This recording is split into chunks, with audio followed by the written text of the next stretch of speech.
Now we turn to our final speaker in this session, Father Dominic White. Father Dominic is prior of St Dominic's Priory, London, and acting director of research at the Margaret Beaufort Institute of Theology, Cambridge. His theological interests focus especially on theology of the arts, mysticism, and spiritual cosmology. He's the author of The Lost Knowledge of Christ, Christian Cosmology, Contemporary Spiritualities and the Arts, and How Do I Look? Theology in the Age of the Selfie. He's a composer and has also worked on dance projects. Bali had a huge spiritual significance for Fleischmann, and Father Dominic will respond to this and to Fleischmann's Jewish heritage in his talk, What We Have Seen in Heaven, the Jewish Temple, Christian Mystical Ascent, and the Art of Arthur Fleischmann. Father Dominic. Thank you.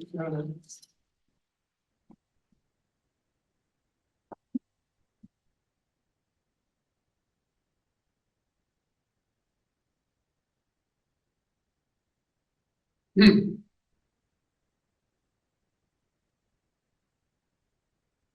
should say, first of all, it was beautiful watching the video from the British ambassador to see central Bratislava. I last visited 8 years ago. Such a gem of a city. And one of the things that particularly impressed me when I was there was how the city authorities welcomed contemporary artists to set up their studios in the old buildings. So, and there's always a bit of a risk, isn't there, with historic centres, that they become a bit of a museum. But actually, this was a place of very lively, happening contemporary art. And it was interesting to hear earlier just how lively Bratislava, or Pressburg as it was then, was in Arthur Fleischmann's youth. So clearly a strong and continuing tradition of fostering the arts in Slovakia. I'm speaking today on behalf of St Dominic's Priory Church in Gospel Oak in inner North London. We are very blessed to be receiving shortly 2 of Arthur Fleischmann's works, Credo and Pietà, you can see up there, which are the generous bequest of Arthur's late wife, Joy. And when Dominic, Arthur Fleischmann's son, invited me to his studio to see his father's works, I really knew very little about Arthur Fleischmann at that time, but I was struck immediately by 3 things. So first of all, the work was quite simply beautiful. It radiated goodness. In particular, the figurative pieces had a naturalness which gave me a similar sensation to being in nature. Secondly, there is a flow and a sense of improvisation in both the figurative and abstract works, which speaks of inner freedom, of a sense of improvisation, of play, of dance.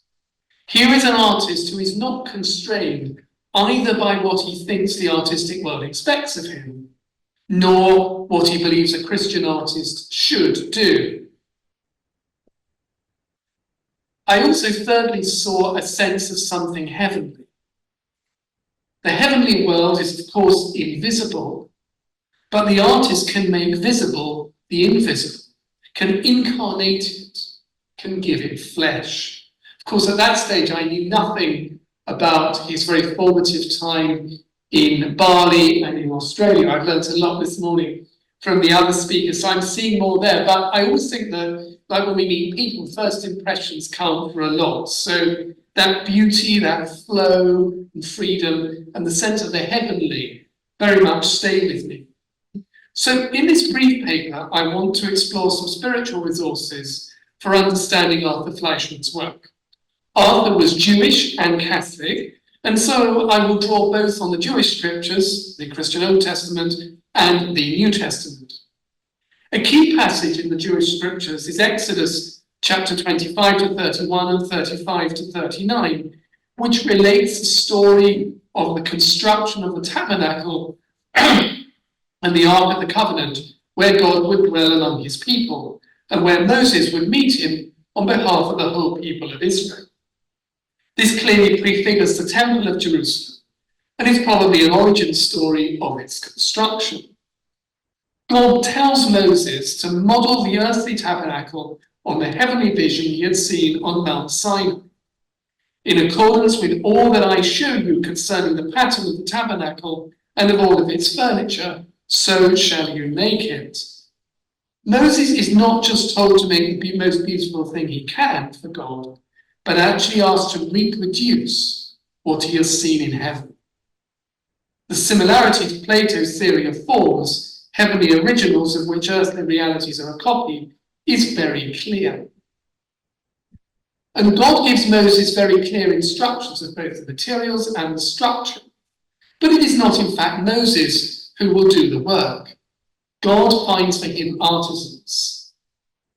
See, I have chosen Bezalel, son of Uri, the son of Hur, of the tribe of Judah, and I have filled him with the Spirit of God, with wisdom, with understanding, with knowledge, and with all kinds of skills, to make artistic designs for work in gold, silver, and bronze, to cut and set stones, to work in wood, and to engage in all kinds of crafts. Moreover, I have appointed Aholiab, son of Ahisamach, of the tribe of Dan, to help him. As the French Dominican philosopher Sister Marie Trainard says, the names of these craftspeople are highly significant for our understanding of what it means to be an artist and an artisan. Not only is Bezalel a skilled artisan with a real knowledge and understanding of what he's doing, but his name, Bezalel, son of Uri, the son of Hur, means the shadow of God, the son of my light, the son of freedom. What a wonderful description of the artist's vocation, a freedom that gives birth to light and brings forth the shadow of God, creating, just as the Holy Spirit overshadows the earth and overshadows the Virgin Mary, who incarnates the Son of God, to produce work which is a shadow or reflects what is in heaven. And Bezalel is not on his own. He has an assistant. This is not the tortured, misunderstood, and marginalized artist of Romanticism. I think it's much more the joyful artistic community of Meriula, in fact. The name of Bezalel's assistant is Aholiab, son of Ahisamach. This means the father's tent, son of my brother's support. So effectively, he is the model of God the Father's tent that Bezalel is going to make, and he's a supportive brother in the work. This is art exercised in relationship. Bezalel, we heard, was filled with the Spirit of God, that creative spirit. He was filled with wisdom. In Proverbs 8, wisdom sings of herself as a craftsperson or little child, creating the world with God and delighting in being among people.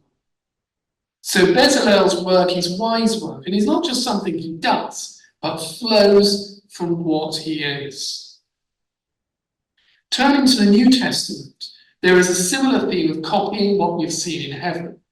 In the book of Revelation, the Apocalypse, St. John hears a voice say to him, write this.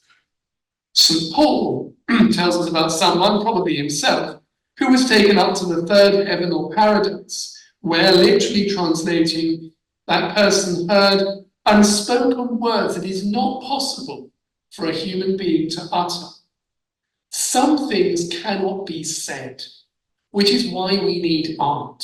So it goes beyond ordinary words.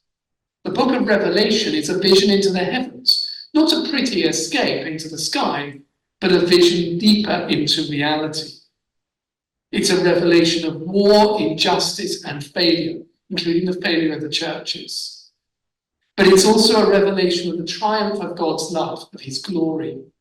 The heavens are a revelation of invisible but archetypal realities, such as the tabernacle and the woman, deep mystical realities. God's revelation into the real utopia of the new heaven and new earth. In water and spirit, Christians were born from above, as we read in St. John's Gospel. We're born from heaven.